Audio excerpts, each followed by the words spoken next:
c'est la nouvelle année qui nous réunit ce soir et c'est également l'année qui clôt la décennie précédente. Donc je vous souhaite à tous une excellente année et je formule pour vous et vos familles, vos proches, des vœux de bonheur, de santé, d'accomplissement, mais aussi d'engagement au service des autres. En tant que force vive de la cité, vous êtes engagés au quotidien pour notre commune.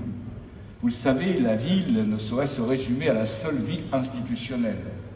Une ville vivante, c'est avant tout une ville qui se vit par et pour ses habitants.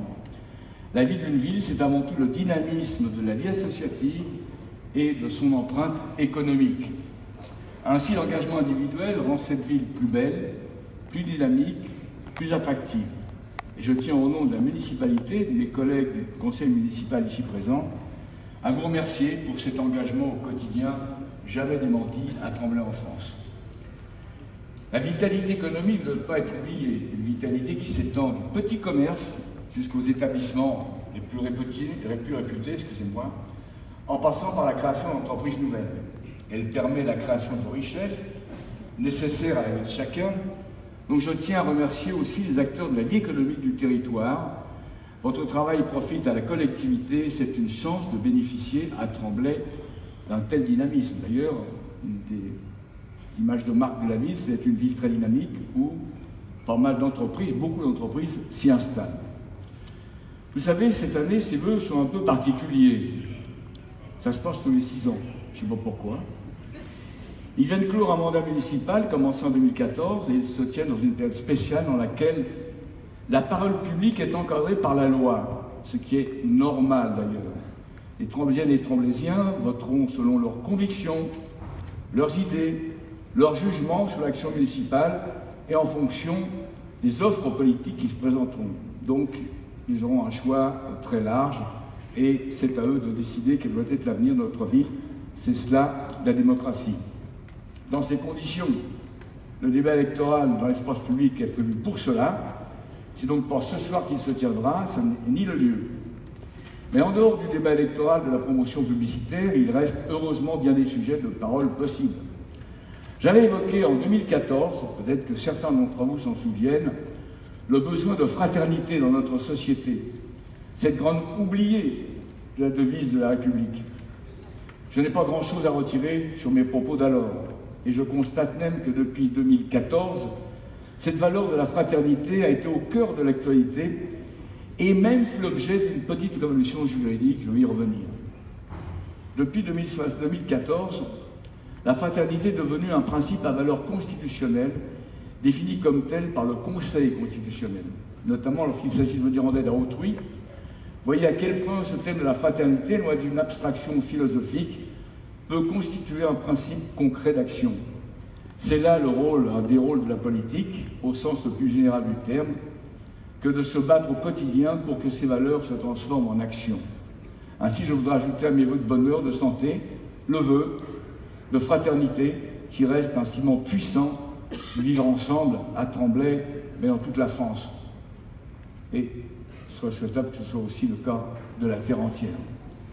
J'aimerais beaucoup ajouter d'autres vœux, et avant tout un vœu de paix, tant l'actualité donne lieu pour nous tous à de sérieuses inquiétudes sur le risque de conflits qui se multiplient, sur les tensions qui s'accroissent entre puissances, sur la complexité croissante des enjeux internationaux dans un monde désormais totalement interconnecté, mais qui semble aussi de moins en moins contrôlé par la puissance des hommes. Les grands de ce monde devraient se poser la question sur leur humilité face à cette situation et entourer toutes les conséquences sur la façon de gouverner. Cette instabilité croissante devrait rappeler à la conscience de chaque gouvernement des dangers de leurs décisions. Il appartient aujourd'hui à chaque pays d'inscrire son indépendance et son libre arbitre dans le cadre de la communauté internationale. Chaque puissance, par ses agissements inconsidérés, peut entraîner le monde dans l'abîme par des enchaînements désormais incalculables. Et je dois dire que les récentes frasques, ce n'est pas les dernières, il y en a fait quelques-unes, du président des États-Unis sont inquiétantes. C'est à se demander d'ailleurs s'il ne devrait pas, tel le rôle puissant des États-Unis et le rôle de ce monsieur, très important, s'il ne devrait pas être désigné par la Terre tout entière, puisqu'il suffit que le président des États-Unis s'enrhume pour que toute la planète ait vu passer le courant d'air.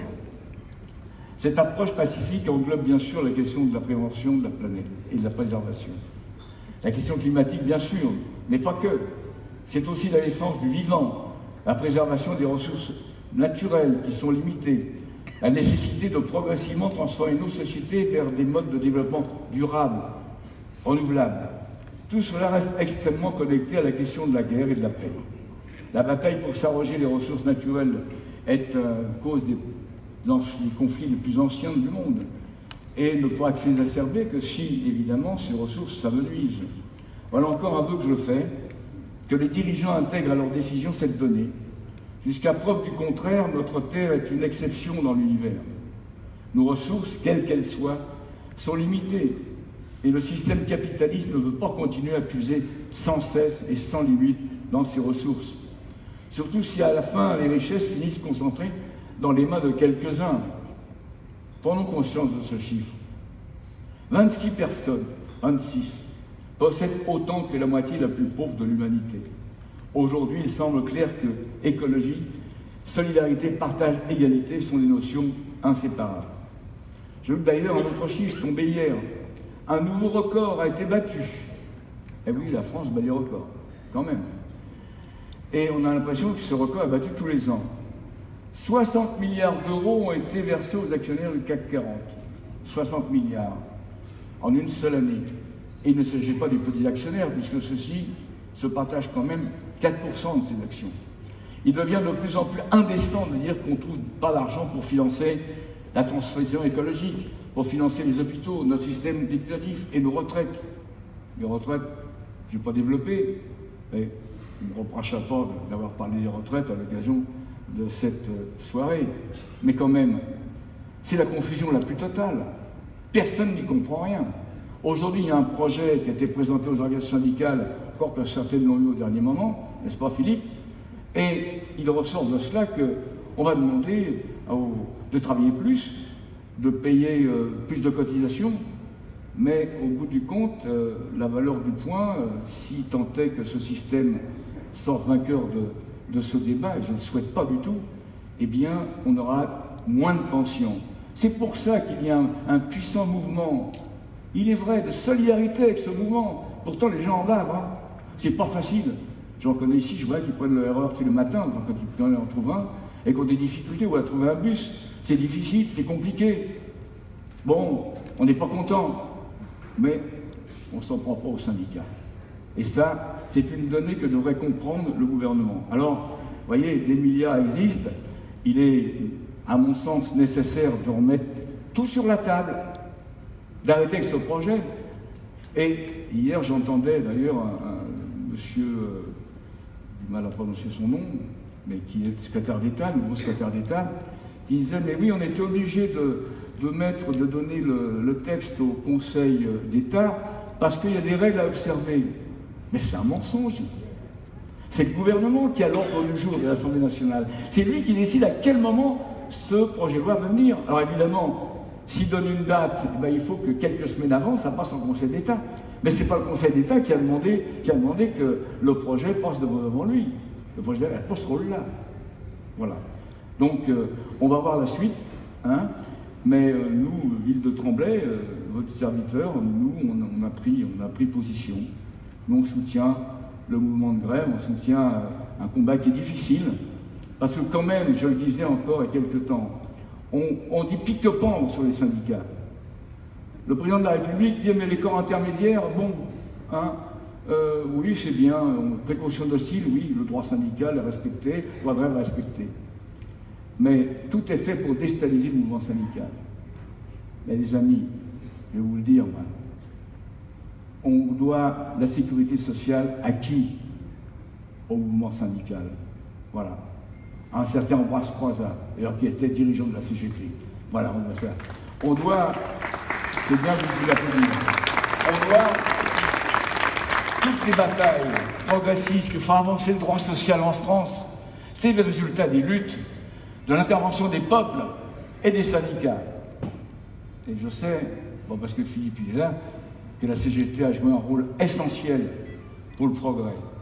Je ne parlerai pas non plus de la bataille du rail qu'ont gagné les cheminots sous l'occupation et du rôle héroïque qu'ont joué les syndicats à cette période qui était difficile. Alors moi, je ne veux pas entendre parler de mal des syndicats. Voilà. Après, on est en démocratie, tout le monde a le droit de dire ce point, mais moi, je respecte beaucoup ces actions-là. Voilà, c'est un peu pour la raison pour laquelle j'ai demandé à Philippe d'être là ce soir. Bon, il est en toute discrétion, il est là. Hein, mais il est bien là, hein, voilà. Hein. Voilà. Bon, on va arrêter sur ce point, parce que là, je vais aller un peu trop loin sur les questions d'ordre politique. Là, monsieur le sous-préfet me regarde. J'ai pas dit de mal du gouvernement, monsieur le sous-préfet. Enfin, hein. Je suis là. Ceux qui me connaissent, ils sont étonnés d'ailleurs. Hein. Voilà, on a de très bonnes relations avec l'État aussi dans ce secteur-là. On travaille sur des dossiers importants. Et puis on fait en sorte justement de faire au mieux pour les habitants de Tremblay et en général la Seine-Saint-Denis. Voilà, donc j'en termine sur ce petit discours. Alors une nouvelle fois, c'est avec grand plaisir qu'avec toute l'équipe municipale, on vous souhaite encore une bonne année, une année de réussite, une année d'espérance, et puis que vous puissiez satisfaire tous vos besoins, toutes vos envies, etc. Et maintenant, comme chaque année, hein, on va faire ça de la manière la plus conviviale, hein, dans le plus grand mélange. Là, c'est la société française hein, qui est là, elle est diverse, elle est pluraliste. Eh bien, on va tous se réunir autour du verre de l'amitié et on va continuer à bavarder. Merci, bonne soirée.